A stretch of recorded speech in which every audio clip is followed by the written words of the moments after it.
ओम शांति।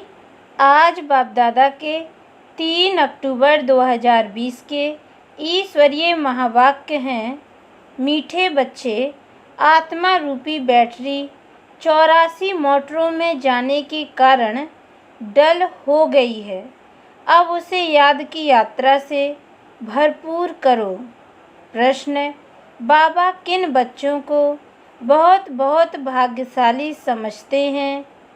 उत्तर: जिनके पास कोई झंझट नहीं है, जो निर्बंधन है, ऐसे बच्चों को बाबा कहते, तुम बहुत बहुत भाग्यशाली हो। तुम याद में रहकर अपनी बैटरी फुल चार्ज कर सकते हो।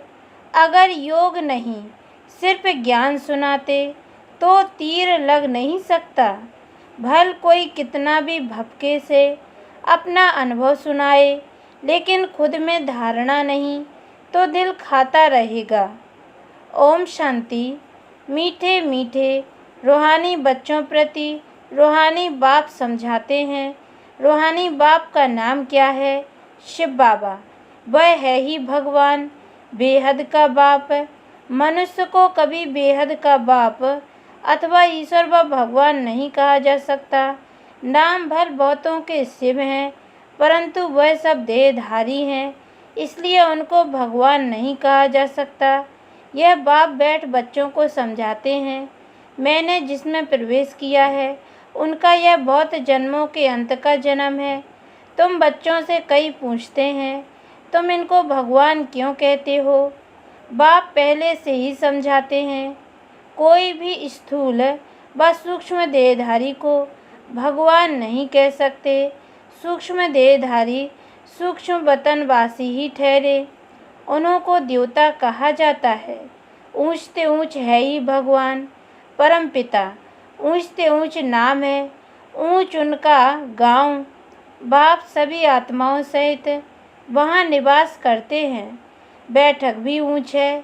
वास्तव में कोई बैठने की जगह नहीं है। जैसे स्टार कहाँ बैठे हैं क्या? खड़े हैं ना। तुम आत्माएं भी अपनी ताकत से वहाँ खड़ी हो। ताकत ऐसी मिलती है जो वहाँ जाकर खड़े होते हैं। बाप का नाम ही है सर्वशक्तिमान, उनसे शक्ति मिलती है। आत्मा उसको याद करती है, बैटरी चार्ज हो जाती है। जैसे मोटर में बैटरी होती है, उसके जोर से ही मोटर चलती है।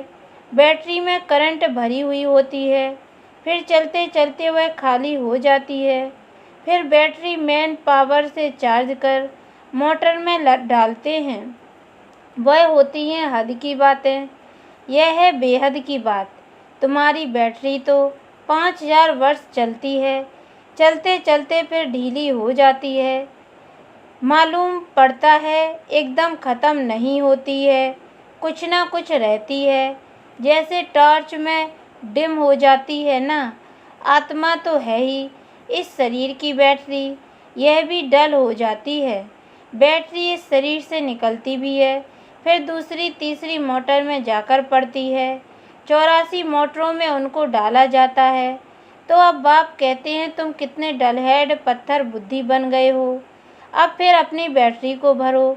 सिवाय बाप की याद के आत्मा कभी पवित्र हो नहीं सकती। एक ही सर्वशक्तिमान बाप है जिनसे योग लगाना है। बाप खुद अपना परिचय देते हैं कि मैं क्या हूँ, कैसा हूँ, कैसे तुम्हारी आत्मा की बैटरी डल हो जाती है। अब तुमको राय देता हूँ, मेरे को याद करो तो बैटरी तो प्रधान फर्स्ट क्लास हो जाएगी। पवित्र बनने से आत्मा 24 कैरेट बन जाती है। अभी तुम मुलम्मे के बन गए हो, ताकत बिल्कुल ख़त्म हो गई है, वह शोभा नहीं रही है। अब बाप तुम बच्चों को समझाते हैं। बच्चे, मुख्य बात है योग में रहना, पवित्र बनना, नहीं तो बैटरी भरेगी नहीं, योग लगेगा नहीं। भल कुक्कड़ ज्ञानी तो बहुत हैं, ज्ञान भल देते हैं, परंतु वह अवस्था नहीं है। यहाँ बड़े भपके से अनुभव सुनाते हैं, अंदर खाता रहता है। मैं जो वर्णन करता हूँ, ऐसी अवस्था तो है नहीं। कई फिर योगी तू आत्मा बच्चे भी हैं। बाप तो बच्चों की बहुत महिमा करते हैं। बाप कहते हैं, बच्चे तुम बहुत बहुत भाग्यशाली हो। तुमको तो इतने झंझट नहीं। जिसको बच्चे जास्ती होते हैं उनको बंधन भी होता है। बाबा को कितने ढेर बच्चे हैं, सबकी संभाल देख रेख करनी पड़ती है। बाबा को भी याद करना है। मासूक की याद तो बिल्कुल पक्की होनी चाहिए। भक्ति मार्ग में तुम बाप को कितना याद करते आए हो। हे भगवान, पूजा भी पहले पहले उनकी करते हो। पहले निराकार भगवान की ही करते हैं। ऐसे नहीं कि उस समय तुम आत्महिमानी बनते हो। आत्महिमानी फिर पूजा थोड़ी ही करेंगे। बाप समझाते हैं, पहले पहले भक्ति शुरू होती है तो पहले एक बाप की पूजा करते हैं, एक ही शिव की पूजा करते हैं। यथा राजा रानी तथा प्रजा, ऊँचते ऊँच है ही भगवान, उनको ही याद करना है। दूसरे जो भी सब नीचे हैं, ब्रह्मा विष्णु शंकर को भी याद करने की दरकार नहीं है। ऊँचते ऊँचे बाप को ही याद करना है।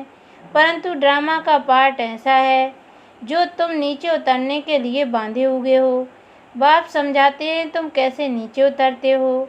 हर बात आदि से अंत तक, ऊपर से नीचे तक बाप समझाते हैं।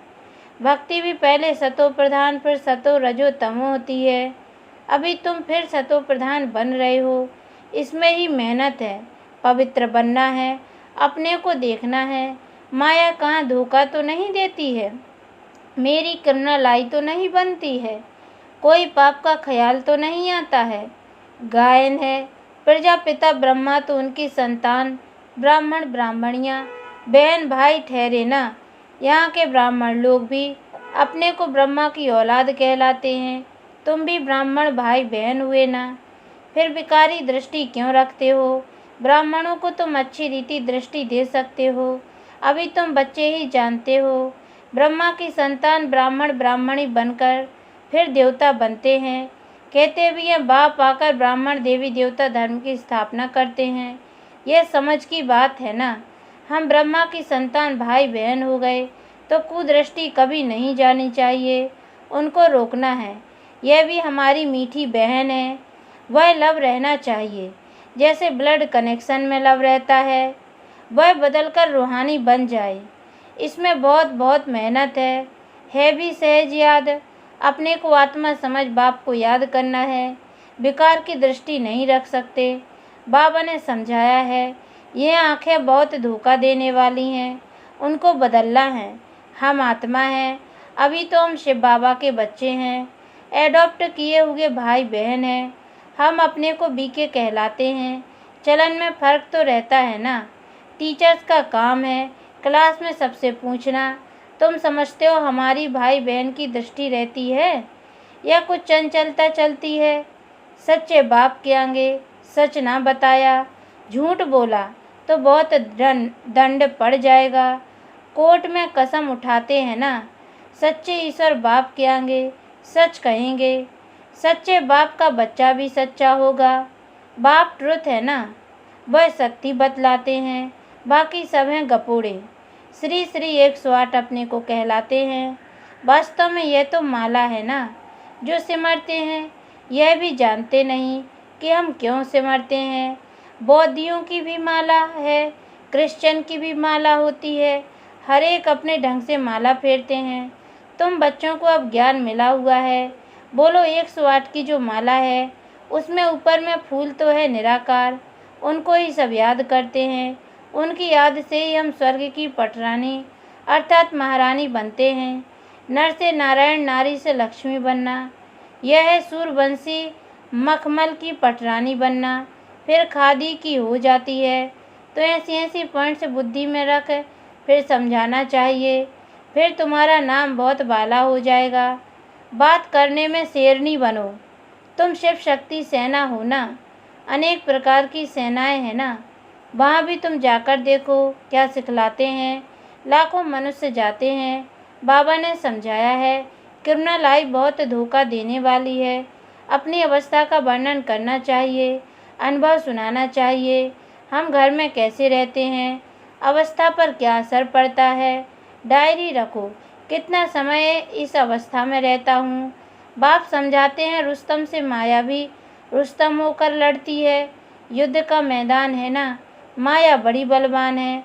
माया अर्थात 5 विकार, धन को संपत्ति कहा जाता है। जिसके पास जास्ती संपत्ति होती है, अजामिल भी जास्ती वह बनते हैं। बाप कहते हैं, पहले पहले तुम वेश्याओं को तो बचाओ, तो वह फिर अपनी एसोसिएशन बनाएंगी। हमको तो बाप से वर्षा लेना है। बाप कहते हैं, मैं तुमको शिवालय का मालिक बनाने आया हूँ। यह अंतिम जन्म है। वेश्याओं को समझाना चाहिए, तुम्हारे नाम के कारण भारत की इतनी आबरू इज्जत गई है। अब बाप आए हैं, शिवालय में ले चल लें। हम श्रीमत पर आए हैं, तुम्हारे पास है। अभी तुम विश्व की मालिक बन जाओ, भारत का नाम बाला करो हमारे मुआफिक। हम भी बाप को याद करने से पवित्र बन रहे हैं। तुम भी यह एक जन्म छीछी काम छोड़ दो। रहम तो करना है ना, फिर तुम्हारा नाम बाला बहुत हो जाएगा। कहेंगे इनमें तो ऐसी ताकत है, जो ऐसा गंदा धंधा इनसे छुड़ा दिया। सबकी एसोसिएशन है, तुम अपनी एसोसिएशन बनाकर गवर्नमेंट से जो मदद चाहे ले सकती हो। तो अब ऐसे छीछी जिन्होंने भारत का नाम बदनाम किया है, उन्हों की सेवा करो। तुम्हारी भी यूनियन बहुत पक्की चाहिए, जो 10-12 आपस में मिलकर जाएं, समझाएं। माताएं भी अच्छी हों, कोई नया युगल हो, बोले हम पवित्र रहते हैं। पवित्र रहने से ही विश्व के मालिक बनते हैं, तो क्यों नहीं पवित्र बनेंगे। सारा झुंड का झुंड जाए, बड़ी नम्रता से जाकर कहना है, हम आपको परमपिता परमात्मा का पैगाम देने आए हैं। अब विनाश सामने खड़ा है। बाप कहते हैं, मैं सबका उद्धार करने आया हूँ। तुम भी यह एक जन्म विकार में मत जाओ। तुम समझा सकते हो, हम ब्रह्मा कुमार कुमारियाँ अपने ही तन मन धन से सर्विस करते हैं। हम भीख तो मांगते नहीं, ईश्वर के बच्चे हैं। ऐसे ऐसे प्लान बनाओ, ऐसे नहीं कि तुम मदद नहीं कर सकते हो। ऐसा काम करो जिसमें वाह वाह हो, हजारों मदद देने वाले निकल आएंगे। ये अपना संगठन बनाओ, मुख्य को चुनो, सेमिनार करो। बच्चों को संभालने वाले तो बहुत निकल सकते हैं। तुम ईश्वरीय सर्विस में लग जाओ। ऐसी फ्राक दिल होनी चाहिए जो झट सर्विस पर निकल पड़े। एक तरफ यह सर्विस और दूसरी बात गीता की। इन बातों को मिलकर उठाओ। तुम पढ़ते ही हो यह लक्ष्मी नारायण बनने के लिए, तो यहाँ तुम बच्चों का आपस में मतभेद नहीं रहना चाहिए। अगर कोई बात बाप से छिपाते हो, सच नहीं बताते हो, तो भी अपना ही नुकसान करते हो और ही 100 गुना पाप चढ़ जाता है। अच्छा, मीठे मीठे सिकी लदे बच्चों प्रति माता पिता बाप दादा का याद प्यार और गुड मॉर्निंग। रूहानी बाप की रूहानी बच्चों को नमस्ते, और हम रूहानी बच्चों की ओर से भी रूहानी माता पिता बाप दादा को याद प्यार और गुड मॉर्निंग। बाबा नमस्ते नमस्ते नमस्ते। धारणा के लिए मुख्य सार है। पहली पॉइंट है, हम मीठे बाप के बच्चे हैं। आपस में मीठे बहन भाई होकर रहना है। कभी भी बेकार की दृष्टि नहीं रखनी है। दृष्टि में कोई भी चंचलता हो तो रूहानी सर्जन को सच बताना है। दूसरी पॉइंट है, कभी भी आपस में मतभेद में नहीं आना है। फ्राक दिल बन सर्विस करनी है। अपने तन मन धन से बहुत बहुत नम्रता से सेवा कर सबको बाप का परिचय पैगाम देना है। वरदान, अपने श्रेष्ठ जीवन द्वारा परमात्मा ज्ञान का प्रत्यक्ष प्रूफ देने वाले माया प्रूफ भाव। डिटेल है, स्वयं को परमात्मा ज्ञान का प्रत्यक्ष प्रमाण व प्रूफ समझने से माया प्रूफ बन जाएंगे। प्रत्यक्ष प्रूफ है आपकी श्रेष्ठ पवित्र जीवन। सबसे बड़ी असंभव से संभव होने वाली बात प्रवृत्ति में रहते परवृत्ति में रहना। देह और देह की दुनिया के संबंधों से पर न्यारे रहना। पुराने शरीर की आँखों से पुरानी दुनिया की वस्तुओं को देखते हुए न देखना, अर्थात संपूर्ण पवित्र जीवन में चलना। यही परमात्मा को प्रत्यक्ष करने व माया प्रूफ बनने का सहज साधन है। स्लोगन है, अटेंशन रूपी पहरेदार ठीक है तो अतीन्द्रिय सुख का खजाना खो नहीं सकता। अच्छा, ओम शांति।